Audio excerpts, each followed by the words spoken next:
Want to welcome you today to your Northwest Ohio Association Stewardship and Caring Committee's conversations with Don Hill. Don is a longtime specialist in the field of church fundraising and stewardship. You may remember he's been to the association to some of our meetings. He's been part of some stewardship events. He's also spoken at the conference annual gatherings. We've been working to have Don to be with us in a variety of ways, and this is the first tangible step of that in the last 2 years. We're going to be rolling out a series of 5 videos over a 5-week period of time for you to look at and to review. We're hoping you find them helpful for your ministry. Members of the committee that are online today with us are Mike Vonner, Fran Boardman, Adrian Monday, and then also myself, Dave Plant. One of our members, Jay Scott, is a farmer, so he's in the fields getting that spring planting done. And our prayers with him, because we certainly want to be able to eat sometime this fall. So without further delay, let's go ahead and go straight to our first topic in this first video. Don, as we close on the proverbial light at the end of the tunnel regarding the pandemic, at least what we hope is the light at the end of the tunnel, we'd like to address a question. And the general title of that is, post-pandemic, is this the time to ask for money? And Fran has the first question to share with you today. Okay, Don, is there ever a good time or a bad time to ask for money? That's a good question, and one that I get a lot. Let me say before I begin with my answer, what a pleasure it is to be here with you and to have these sorts of conversations. I learn a lot from the very smart people who are on this screen and who generally are part of these conversations. So my appreciation for the opportunity to do this. The best advice that I've gotten about timing fundraising is to liken it to how we invest for retirement. And most financial professionals will say, if you try to follow the market, if you try to trick the market, you inevitably will fail, and you will also usually not end up investing because you're waiting for the right time to do it. My encouragement is for people to always be in a position to put before people opportunities for investing in ministry.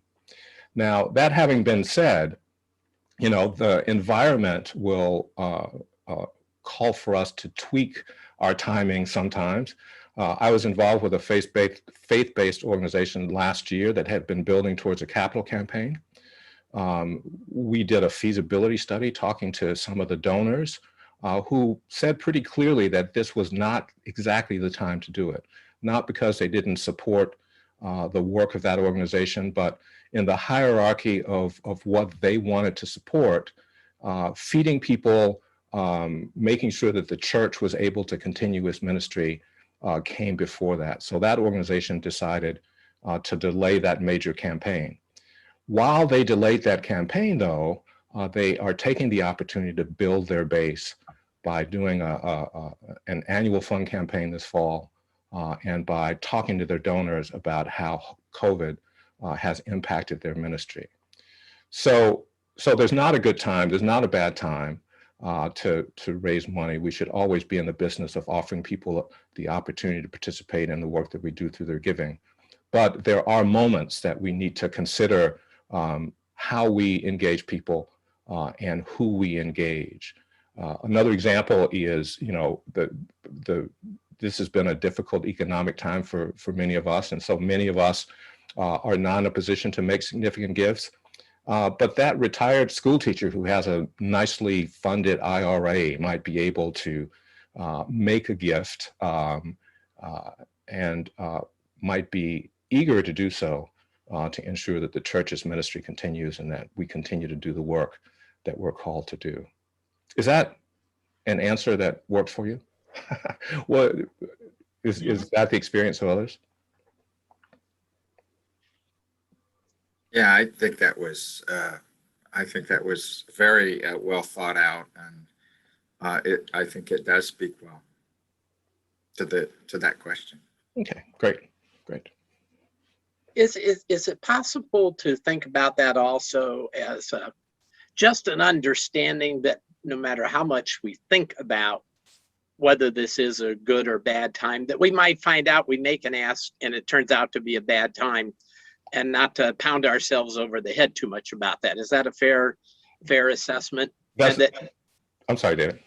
No, and conversely, you never know. Sometimes we overthink it too much. We don't make the ask, and we miss an opportunity. So again, did we overthink it sometimes about whether it's a good time or a bad time? I think we do overthink it, and we are always afraid of that no.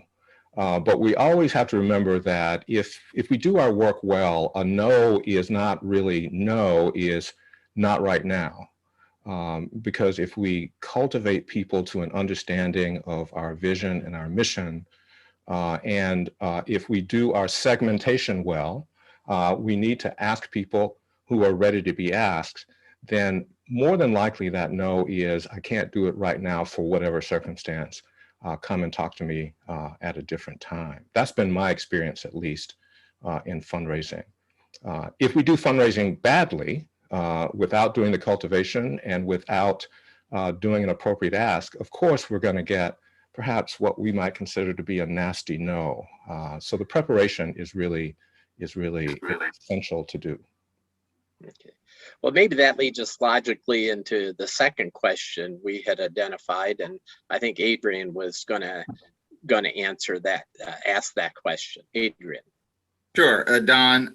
What types of asks are appropriate and effective in times like these?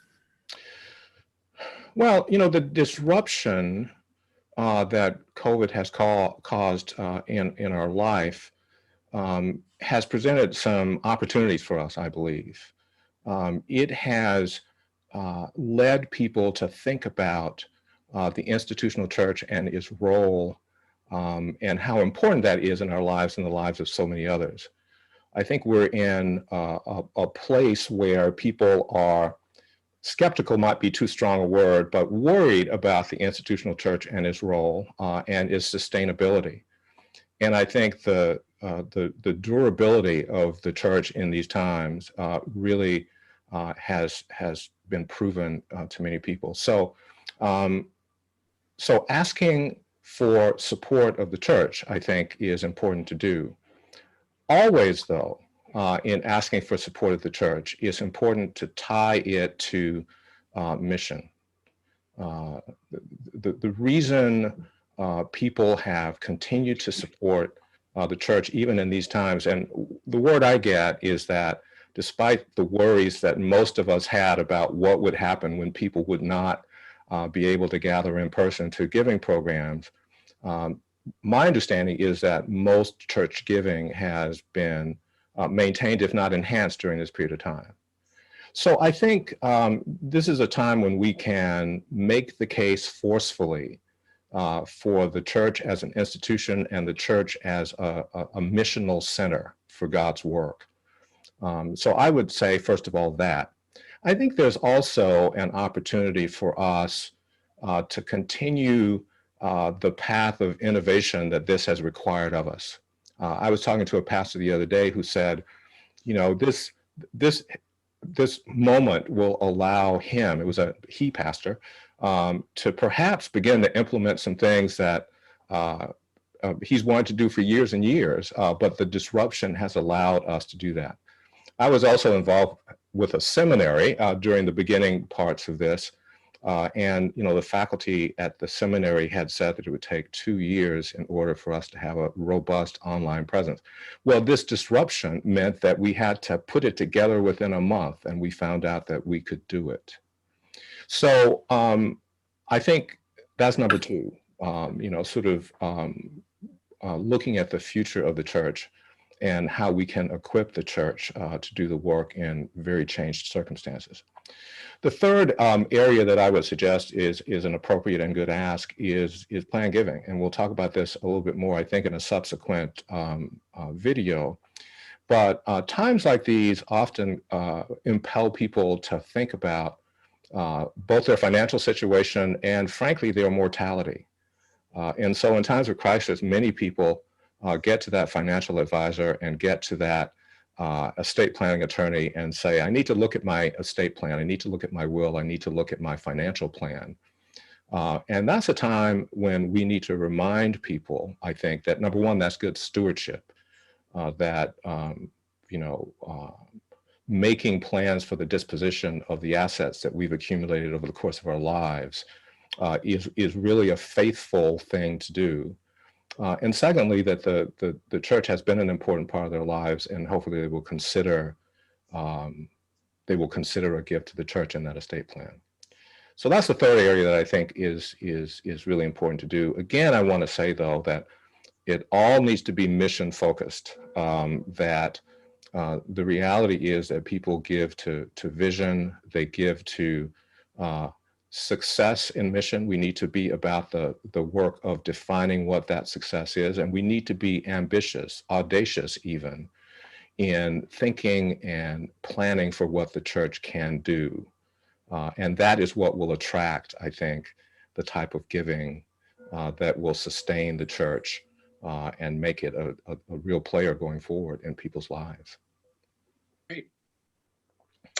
I think we have time for one more question for this segment. Mike, I think you had one that we were going to take a look at, and that sort of again rolls into what Don was just talking about, the way in which technology has moved us forward so quickly. Exactly. Exactly. With the technology that we have in front of us, in fact, we're doing this in Zoom right now. Is it okay and appropriate to use Zoom for an ask?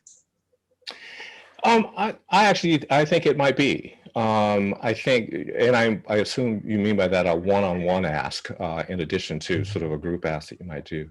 I think, first of all, that people have become very quickly accustomed to using Zoom as a way of communicating.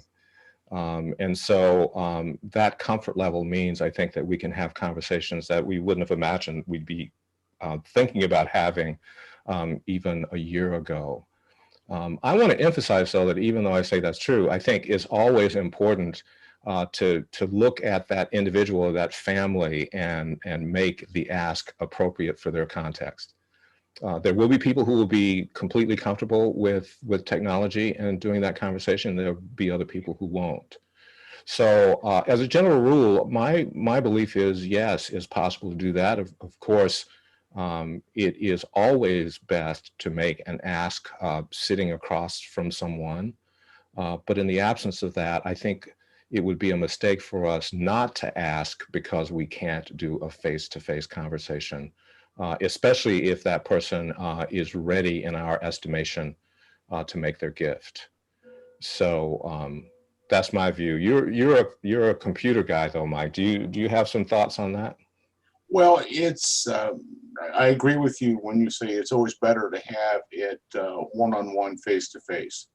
But in light of the inabilities that we have, not being able to meet face-to-face, it is a good vehicle for us to use because we can talk with somebody one-on-one.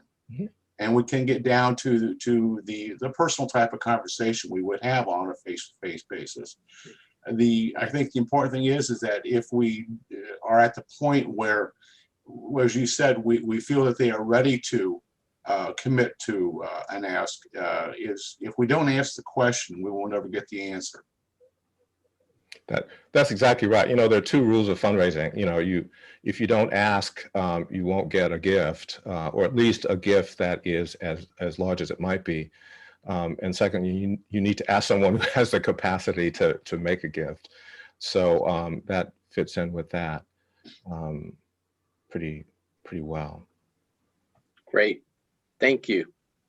Well, we've come to sort of our own notion of how long we wanted each of these videos to go.